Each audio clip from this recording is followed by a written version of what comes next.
Oke, Mas Ben, kita kembali lagi nih ke pertanyaan yang sering ditanyakan oleh teman-teman kita di Dapur Animasi Community. Nah, ini pasti yang biasanya paling banyak kita ketemu pertanyaan seperti ini nih. Bagaimana cara untuk membuat portfolio yang baik dan benar? Nah, gimana tuh kalau dari kacamata Mas Ben yang sekarang ada di industri, di Mythologic Studio, gimana?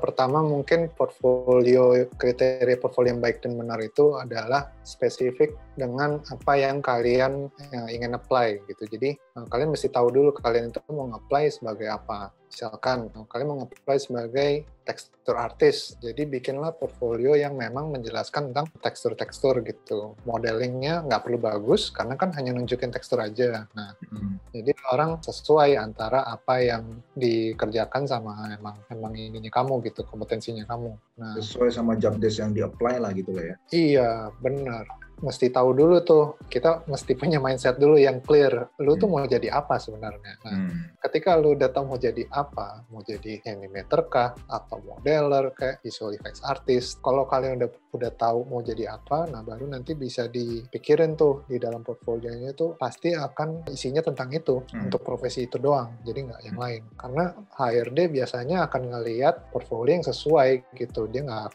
akan ngelihat yang lain gitu, karena dari situ soalnya bisa diukur kemampuannya, emang kompetensinya di situ sejauh apa. Itu pertama. Yang sesuai sama kebutuhan kantornya lah ya, kebutuhan perusahaannya lah. Betul. Nah, itu juga arah ke situ juga. Sebenarnya bagus juga kalau kita tahu perusahaannya yang kita mau nge-apply itu, dia tuh stylenya apa. Nah, oke, contoh ya, misalnya kalian nge-apply ini berandai aja ya, misalkan mau nge-apply ke Capcom gitu, atau Dynamco misalnya, atau Square Enix, let's say. Nah, pasti kan ada style spesifik yang mereka punya gitu, company-company itu. Jadi, nggak mungkin kita nge-apply ke Bandai Namco, tapi ngasih portfolionya yang realistik, ya kan? Pasti nggak masuk gitu. Style yang kartuni dikasih realistik nggak masuk. Perusahaan yang realistik kita kasih portfolio yang kartuni juga sebaliknya nggak akan masuk. Jadi, pelajarin dulu nih, company yang kalian mau nge-apply itu, dia tuh bikin apa sih game-gamenya atau produk-produknya itu apa. Jadi, portfolionya itu kalian mesti benar-benar pilih yang sesuai gitu. Oke. Penting banget. Terus biasa apa lagi tuh kalau mau bikin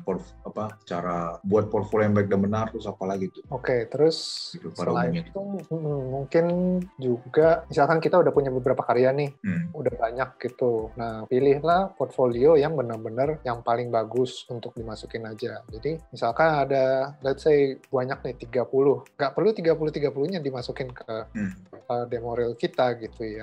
Ya kan? Soalnya nanti at the end sebenarnya gini, kalau HRD nge-play video kita itu ya, teman-teman ya, biasanya umumnya dia nggak akan lebih dari 10 detik untuk melihat. 10 detik doang, berarti 10 detik pertama itu sangat penting sekali berarti? Yes, benar.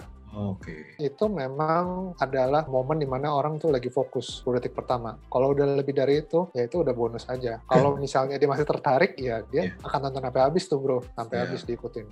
Keren ya. Apalagi. Nah, itu mungkin arahnya lebih ke situ. Tapi kalau 10 detik awal dilihatnya, ini kurang oke nih. Nggak promising, nggak menjanjikan. Betul. Akan susah untuk hold interest-nya dia. Jadi dia mungkin kemungkinan ya akan skip aja. Tuh, karena saking banyaknya kali ya yang apply ya biasanya lamaran yang masuk ya. Iya bener bro. Kan yang apply bisa bergantung perusahaannya ya sebesar apa, bisa puluhan bahkan ratusan gitu. Bahkan kalau kayak di Lucas kalau nggak salah ya, atau perusahaan-perusahaan lain itu mereka biasanya nggak pakai audio, dimatiin. Benar. Mereka fokus ke visualnya aja, jadi nggak peduli deh mau pakai lagu apa, mau EDM kayak mau koplo mau apa ya, dia nggak peduli gitu.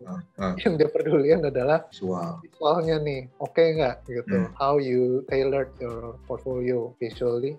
Nah, sebenarnya itu yang paling penting. Ada lagi nggak bro? Biasa bro, apa lagi tuh bro? Iya, terus mungkin selain itu juga durasi juga penting. Durasi, oke. Ya, again kenapa tadi pertanyaannya kalau misalnya ada 20 bagus, kenapa nggak 20-20-nya dimasukin? Oke, tapi kalau terlalu panjang juga, again, HRD nggak ada waktu untuk melihat sebanyak itu kan. Jadi pilih aja portfolio yang paling bagus. Idealnya berapa lama? Mungkin paling lama 5 menit ya. Oh, 5 menit? Bahkan bisa di bawah itu sebenarnya, mungkin nggak harus 5 menit. Bisa di bawah itu. Kirain semenit 2 menit, enggak ya? Iya, benar-benar. Sebenarnya bisa 3 menit bahkan. Oh, 3 menit. Ya, semenit sampai 3 menit itu masih oke. Nggak usah sampai 5 menit sih. Mungkin 5 menit itu kalau ada kayak short filmnya, kalian ada pengen kayak cuplikan short film, kan kan itu mungkin ada cerita yang pengen dikasih lihat gitu, sequence atau apa, mungkin bisa sampai segitu. Tapi again yang benar sarannya sih penting jangan terlalu lama gitu. Jangan terlalu lama gitu. Jadi mungkin rule-nya sekitar 3 menit, average bisa di bawah, lebih bagus. Keep it short and ini aja, polished aja gitu. Oke. Keep it short and polish. Benar. Kalau selain itu mungkin kalau ada pekerjaan-pekerjaan misalnya nih desperate banget ya, kerjaan WIP juga dimasukin gitu ya. Kadang-kadang ada yang kayak gitu kan. Gitu. Kalaupun WIP mungkin taruhnya di belakang-belakangan aja. Jangan taruh WIP di depan, kayak you're showing something that's not complete yet gitu, kayak orang bingung gitu. Kita mau expect apa nih? Ini pekerjaan yang belum selesai gitu kan. Pokoknya taruh yang paling bagus di depan lah ya, paling bagus di depan dah. Gitu. Kalau kepepet banget emang harus pakai itu, ya udah, tapi mungkin taruh belakang dan jangan terlalu banyak. Sarannya itu. Terus selain itu mungkin apa ya? Post di YouTube pastinya. Kalau mau yang lebih eksklusif lagi, bagusnya sih kalau di luar negeri pakai itu apa? Vimeo ya. Vimeo, oke. Tapi kalau di sini kan nggak bisa tuh, malah Vimeo.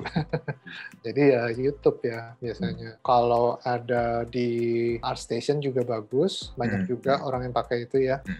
ArtStation bisa nge-link juga sebenarnya ke YouTube gitu. Jadi bagus juga buat kalian gitu dapat exposure-nya. Oke, ArtStation ya. Itu taruh, jangan lupa untuk taruh juga ya portfolio itu di internet gitu. Jadi nggak cuma di YouTube, misalnya kalian punya personal page lain, atau kalau sekarang Instagram kali ya, ada kayak gitu juga ya. Bisa juga tuh taruh karya kalian di situ. Selain Instagram mungkin bisa taruh di LinkedIn kalau kalian punya personal page-nya LinkedIn. Itu bagus juga, kayak nunjukin semacam CV-nya kalian gitu ya. Rekam jejaknya kalian tuh udah pernah terlibat di project apa.